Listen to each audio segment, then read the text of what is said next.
Hello, welcome again. Today we are working on a 2024 Ford Expedition where I'm going to be showing you how to reset your oil life.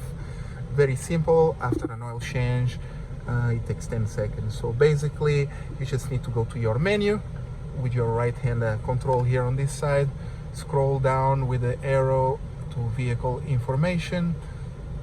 On this menu we are going to be looking for engine information, and very simple, you just need to hold OK. As you can see, here's our life currently. To reset it, just hold this button. Resetting. Perfect. Oil change complete, reset complete. I hope this video helped you. Please subscribe, like the video. If you have any questions, leave it in the comments. If you have any vehicles that you need to be worked on, let me know. We can always find it. Thank you, and you guys have a nice day.